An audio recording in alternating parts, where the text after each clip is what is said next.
Welcome to Vanaja నాగండి. చూడండి, నేను ఈ గుమ్మడికాయని తీసుకున్నాను. ఈ గుమ్మడికాయ కొట్టినాను, అందుకని ఇలా వచ్చింది. ఇది మామూలు గుమ్మడికాయ ఫస్ట్ తరగకూడదండి, కొట్టేసి తర్వాత వాడుకుంటాం కదా. అందులో ముందు వెనకటి రోజులైతే మగపిల్లలే కొడుతుండ్రండి గుమ్మడికాయలు. ఇప్పుడే మగపిల్లలే ఉండాలంటే ఇంట్లో మనకు కుదరదు కదండి, ఎవరు వీలైతే వాళ్ళు చేసుకోవడమేనండి. దీన్ని ఇప్పుడు నేను సన్నగా ముక్కలు చేసుకుంటాను. ఇది ఎందుకు చేస్తున్నానంటే నేను దప్పడం చేసుకుందామండి. గుమ్మడికాయ దప్పడము ఎలా చేయాలో చూద్దాము, దానికి చేస్తున్నాను. చూడండి, నేను దప్పడముకు ఇందాక చెప్పా కదా మీకు, ఇవన్నీ తరిగి ఉంచుకున్నానండి. లోపల బేసం తీసేసినాను, ఎక్స్ట్రా ఉంటుంది కదండి నారలాగా, గింజలు అవన్నీ తీసేసి ఇలా అన్నీ కట్ చేసి ఉంచుకున్నాను. ఇవి పోపు గింజలన్నీ ఉంచుకున్నానండి. మినపప్పు, శనగపప్పు, ఆవాలు, జీలకర్ర ఇందులో పెట్టుకున్నాను. కరివేపాకు, ఎండుమిర్చి ఇక్కడ పెట్టుకున్నాను. తర్వాత ఉల్లిగడ్డలు, కొత్తిమీర, పచ్చిమిర్చినండి.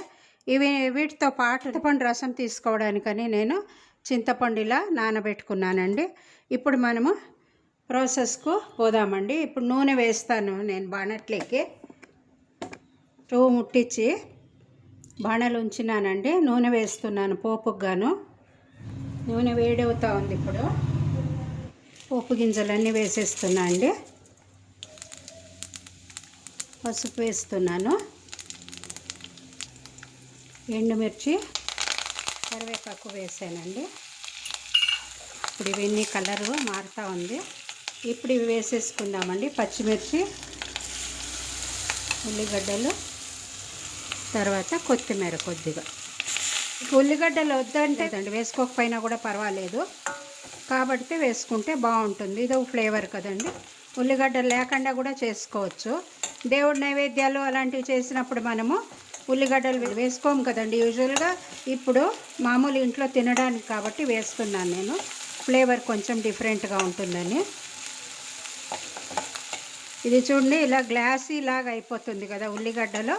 అప్పుడు మనము కొంచెం ఇంగు వేస్తాను.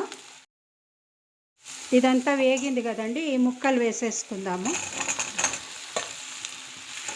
ఇలా పైన కింద బాగా వేయించుకోవాలి, కలియబెట్టి కింద నుంచి. ఎందుకంటే ఆ కింద ఉల్లిగడ్డలు అవి అట్లే ఉండిపోయిందంటే మాడే ఛాన్స్ ఉంటుంది, అందుకని ఇలాగా చేసేసుకోవాలి. లో పెట్టుకుందామండి. ఎక్కువ హైలో వద్దు, మీడియము స్లిమ్కు అడ్జస్ట్ చేసుకుంటూ పెట్టుకోవాలి. మూత ఉంచుతున్నాను. ఇటువైపు చిన్న బాణలు ఉంచుకొని ఒక పావు స్పూన్ కంటే కొంచెం ఎక్కువగా మెంతులు వేసుకున్నాను. ఓ సగం స్పూన్ అంతా ఆవాలండి. వీటిని మనము వేయించుకోవాలి. ఇది రంగు మారుతూ ఉంది కదా. ఇప్పుడు నువ్వులు వేసుకుందామండి. నువ్వులు 2 స్పూన్లు తీసుకున్నాను. ఇవి వేగిందండి. దీన్ని మిక్సీ జార్లోకి వేసేసుకుని పొడి చేసుకుందాము. జార్లోకి వేసేస్తున్నానండి.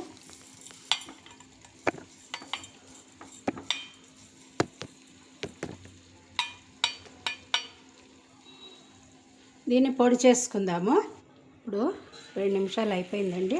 చూడండి, కొంచెము యాక్చువల్గా దీంట్లోనే నీళ్ళు ఉంటుంది కాబట్టి మనకు అది మెత్తబడుతుందండి కొంచెం తొందరగానే. ఇప్పుడు కొద్దిగా నీళ్ళు వేసుకుందాము, ఎందుకంటే దప్పడము అన్నానికి కలుపుకొని తినడానికి పూర్తి కూరలాగా బాగుండదు, అందుకని కొద్దిగా నీళ్ళు వేసుకుని దీన్ని ఉడికించుకుందాం. పెద్దగా ఉడికిపోయిందండి ఇప్పుడు ఈ ముక్కలు. చూడండి, సగం గ్లాస్ అంత నీళ్ళు వేసినాను. మరి అలాగే తక్కువ మంటలోనే పెట్టుకుని మనము చూడండి, నీళ్ళు నిలబడి కనపడుతుంది కదా, నీళ్ళు వేసాను. ఇప్పుడు ఇదంతా కూడా బాగా ఉడుకుతుందండి. అప్పుడు వేసినప్పటికి ఇప్పటికీ క్వాంటిటీ మనకు తెలుస్తుంది చూడండి డిఫరెన్స్. సో దీన్ని ఇలాగే మరి మూతుంచేద్దాము. తగినంత ఉప్పు వేస్తున్నా అండి. నేను కల్లుప్పును ఇలా పొడి చేసుకుని ఉంచుకుంటాను, అది వేస్తున్నా. కల్లుప్పు అయితే నిదానం అవుతుంది కదా కరగడము, ఇదైతే బాగా కరిగిపోతుంది. చూడండి, పెద్దగా ఉడికిపోయింది. ఇప్పుడు ఇంకా కొంచెము ఉడకనిద్దాము. కొంచెం ఉడికినాక మనము చింతరసము అవి వేసుకోవాలి.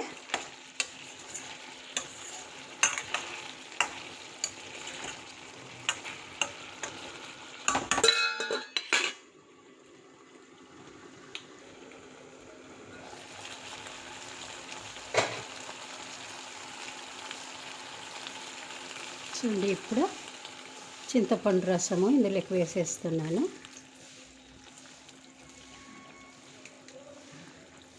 ఇప్పేమన్నా ఇంతో అంత మిగిలింటే లాస్ట్లో వచ్చేస్తుంది కదండి, అందుకు చెయ్యి అడ్డం పెట్టుకుని వేసుకుంటాను. తీసింటాను అయినా కానీ ఒక్కొక్కసారి అలా అవుతుంది కదండి. ఉడికేది కనపడుతుంది చూడండి మీకు. మూత పెడుతున్నాను. కొంచెం నీళ్ళు వేస్తున్నాండి. ఇంకా పైన చెక్కు తీయలేదు కదండి మనము, అంటే దీనికి చెక్కు తీసే పని లేదు, తీయకుండా చేస్తేనే బాగుంటుందండి. కొంచెము లోపలదంతాను కండంతా కూడా మనకు మెత్తబడిపోతుంది, పైన ఇది తినడానికి బాగుంటుంది. అందుకు ఇప్పుడు మరి నేను ఒక చిన్న గ్లాస్ అంత నీళ్ళు వేసాను, మొత్తం 1.5 గ్లాస్ నీళ్ళు వేసానండి నేను. ఇప్పుడు దీన్ని మరి ఇంకాను ఉడికించుకుందాము. కొంచెము ఫ్లేమ్ అడ్జస్ట్ చేస్తున్నాను. ఎక్కువ సిమ్ అయితే ఎక్కువ లేట్ అయిపోతుంది, అదే దగ్గరుండే చేసుకుంటాం కాబట్టి చూసి చేసుకోవచ్చండి. మరి ఇప్పుడు ఉడుకుతా ఉంది కదా, మూత ఉంచేస్తాను.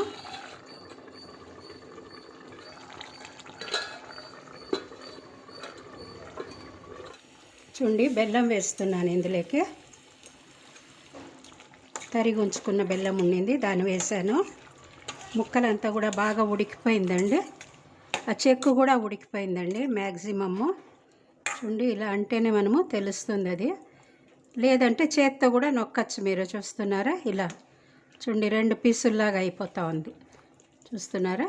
ఇలాగా చేత్తోనే నొక్కితే మనము గిల్ల పడిపోతుంది కదండి, అంటే ఇంకొంచెము ఉడికేటప్పటికి ఇది సరిపోతుంది. కారపొడి వేస్తున్నా అండి.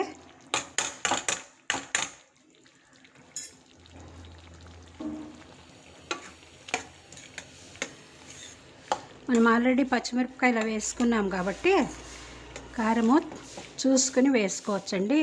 కొంచెం ఉప్పు కారం ఉంటే బాగుంటుంది కదండి, ఇంకా ఉంటే తినడానికి. ఫైనల్ స్టేజ్కి వచ్చిందండి. చూడండి ఇప్పుడు ఈ పొడి ఉంది కదా, ఈ పొడి వేసుకున్నాం కదా ఇందాక, ఈ పొడిని చల్లేస్తున్నాను.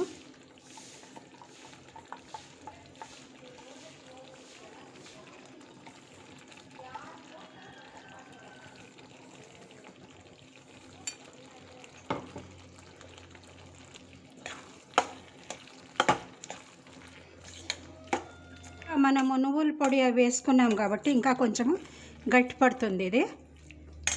కావాలంటే మీరు చూసుకుని ఉప్పు కారం ఏమైనా తక్కువ ఉంటే కొద్దిగా కారపొడి వేసుకోవచ్చు, లేకపోతే ఉప్పు వేసుకోవచ్చండి. నేను మామూలు కొలత కరెక్ట్గా వేస్తా కాబట్టి బాగానే ఉంటుందండి. మీరు ఇంకా నీళ్ళు కావాలన్నా చేసుకోవచ్చండి దీన్ని.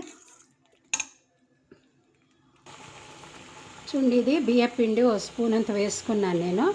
దీన్ని ఇప్పుడు కలిపి, మనం కార్న్ ఫ్లోర్ కలిపేసుకుంటాం కదండి, అలాగా దీన్ని కలిపి వేసేస్తే చాలు. కార్న్ ఫ్లోర్ అక్కర్లేదు, దీన్ని వేసుకుంటే చాలు. ఇది చూడండి ఉండలు లేకుండా క్లీన్గా ఉంది. ఇప్పుడు దీన్ని వేసేసుకుంటే ఇది దీనికండి బైండింగ్ కానీ వేసుకునేది. ఇలా ఫ్లేవర్ కూడా చాలా బాగుంటుందండి. కలర్ కూడా కొద్దిగా మారించండి బియ్యపిండి వేసేటప్పటికి. మన దప్పడము రెడీ అయిపోయిందండి. చూడండి ఎంత బాగుంది, చూడ్డానికే బాగుంది కదండి. అన్నంతో పాటు తిని నెయ్యి వేసుకుని తిన్నామంటే చాలా రుచికరంగా ఉంటుందండి. మీరందరూ కూడా చేసి చూడండి, ఎలా వచ్చిందో కామెంట్లో పెట్టండి. లైక్ చేయండి, షేర్ చేయండి, కొత్త వాళ్ళైతే సబ్స్క్రైబ్ చేయడం మర్చిపోకండి. చూడండి ఇప్పుడు పైన కొత్తిమీర కొద్దిగా చల్లుతాను నేను. దీన్ని చల్లకపోయినా పర్వాలేదండి, మనం ఆల్రెడీ వేసుకున్నాము, ఉంది కదా ఫ్లేవర్ బాగుంటుందని ఇలా చల్లుతున్నాను. స్టవ్ ఆఫ్ చేసేస్తున్నాను. ఇంకా వేరే పాత్రలోకి మార్చేసుకుందామండి. చూడండి ఇది వేరే పాత్రలోకి మార్చేసినాను. మీరందరూ కూడా చేసి చూసి ఎలా వచ్చిందో కామెంట్లో పెట్టండి. లైక్ చేయండి, షేర్ చేయండి, కొత్త వాళ్ళైతే సబ్స్క్రైబ్ చేయడం మర్చిపోకండి. Thanks for watching my video అండి.